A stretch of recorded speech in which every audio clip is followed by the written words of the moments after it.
नमस्कार दोस्तों, मेरा नाम है अरुण और मैं हूं आपका दोस्त सक्सेस कोच।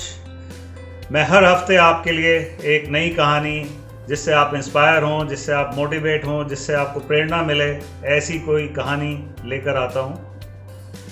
तो क्या आपको याद है जब आप छोटे थे और आपको आपका पहला खिलौना मिला था, तो आप कितने एक्साइटेड थे। आप उस खिलौने को अपने से दूर नहीं होने देते थे। हर समय आप उस खिलौने के साथ बैठना चाहते थे, सोना चाहते थे, खाने के टाइम भी आप उस खिलौने को अपने साथ रखना चाहते थे। जब आप थोड़े बड़े हुए, आपको अपनी पहली साइकिल या मोटरसाइकिल मिली, तब आप हर रोज़ उस मोटरसाइकिल पर बैठ के कहीं ना कहीं जाना चाहते थे।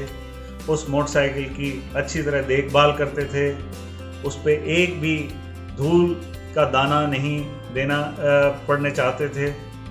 तो वो एक्साइटमेंट, जब वो मोटरसाइकिल 1 महीने या 2 महीने पुरानी हो जाती है तो वो कम होती चली जाती है। इसी तरह जब आपकी शादी होती है, आपके पति या आपकी पत्नी, जो एक्साइटमेंट आप दोनों के बीच में होती है हनीमून के दौरान या पहले महीने में, वो एक्साइटमेंट क्या 1 साल बाद भी होती है? क्या 1 साल, क्या 10 साल बाद भी वैसी एक्साइटमेंट होती है? तो इसका जवाब है नहीं, क्योंकि आप 1 साल बाद या 10 साल बाद उस चीज़ को ग्रांटेड ले लेते हैं। आपको लगता है ये चीज़ तो है ही मेरे लिए, मेरी बीवी या मेरे पति ने मेरे साथ ही रहना है, मेरे घर में ही रहना है। तो आप जो चीज़ें पहले करते थे, जैसे कि उनको कॉम्प्लीमेंट्स देना, उनके लिए तोहफे लेके आना, ये सारी चीज़ें आप धीरे धीरे बंद कर देते हैं। अंग्रेजी में इसे कहते हैं the law of diminishing return. तो चीज़ वही है, लेकिन आपकी एक्साइटमेंट, आपकी कृतज्ञता और आपका धन्यवाद करने का तरीका बदलता जाता है। तो दोस्तों, एक कहानी है जो मैं आपके साथ आज बांटना चाहता हूँ। एक राजा थे, वो एक बार शिकार पे जाते हैं।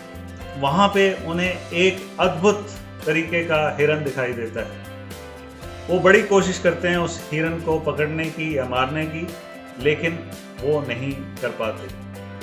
जब वो वापस अपने महल आते हैं तो वो एक सब लोगों में एक खबर दिलवाते हैं कि जो कोई भी उस हिरन को जिंदा या मुर्दा उनके पास लेकर आएगा, वो उसको बहुत बड़ा इनाम देंगे।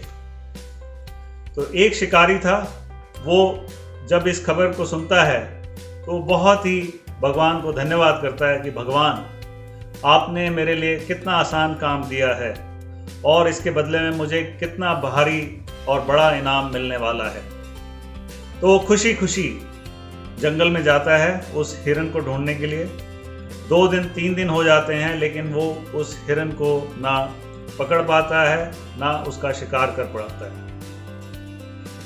जो खाना और पीने का सामान वो अपने साथ लाया होता है, वो धीरे धीरे खत्म होता जाता है और वो घने जंगल में इस कदर भटक जाता है, उसको खाने पीने की कोई चीज़ नहीं मिल रही होती और भूख के मारे, प्यास के मारे उसका बुरा हाल हो रहा होता है। अचानक उसको एक सेब का वृक्ष दिखाई देता है और वो मन ही मन खुश होता है और भगवान को बुरी तरह धन्यवाद देता है कि भगवान, आपने आखिरकार मेरी सुन ली। मैं इस भूख से मरने वाला था, लेकिन आपने मुझे बचा लिया। मैं आपका शुक्रिया किन लफ्ज़ों में अदा करूं। और वो जल्दी से उस सेब के वृक्ष पे चढ़ता है और कई सारे सेब तोड़कर अपनी झोली में डालकर नीचे ले आता है। जब वो पहला सेब खाता है तो उसके उत्साह की कोई सीमा नहीं होती। उसको उस सेब में इतना आनंद मिलता है खाने में कि उसके चरम सीमा पर वो आनंद होता है। जब वो फिर दूसरा सेब खाता है तब भी उसको खुशी बड़ी मिलती है। तीसरा खाता है, चौथा खाता है और आखिरकार जब वो 10वें सेब तक पहुंचता है तो उसकी भूख हालांकि ख़त्म नहीं हुई होती, उसको अभी भी खाने की इच्छा होती है, लेकिन अब वो सेब को सोचता है मैं खाऊं भी या नहीं खाऊं, क्योंकि मैं इतने सारे सेब तो खा चुका। 10वें सेब में भी वही पोटेंशियल है, वही मिठास है, वही खाने की जो खुशी उसको पहले सेब में मिली थी उस सारी गुण 10वें सेब में हैं, लेकिन अब उसका नज़रिया बदल गया क्योंकि उसको ये सेब उन्होंने एज्यूम कर लिया है कि ये तो अब उनके पास है ही, तो इसलिए वो उसको कृतज्ञ होने की जगह, उसका शुक्रिया होने की बजाय वो सोचते हैं कि अब मैं और क्या खा सकता हूँ, और क्या चीज़ मुझे मिल सकती है। तो दोस्तों, हमारी असल ज़िंदगी में भी यही सब होता है।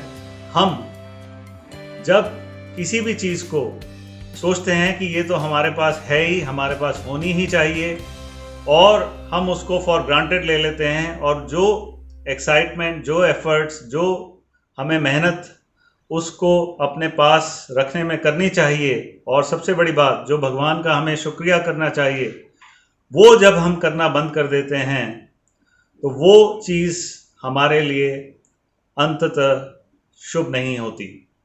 तो यही मैं आपको कहना चाहूँगा, आपकी ज़िंदगी में जो कुछ भी है भगवान से उसका शुक्रिया अदा करें, और जो कुछ आप पाना चाहते हैं उसके लिए आप मेहनत करें, उसके लिए कोशिश करें, और भगवान से दुआ करें, क्योंकि हमारे अंदर की जो एनर्जी है, जो हमारी वाइब्रेशंस हैं, अगर आप किसी भी चीज़ को कोशिश करेंगे, दुआ करेंगे, तो आपको ज़रूर मिलेगी।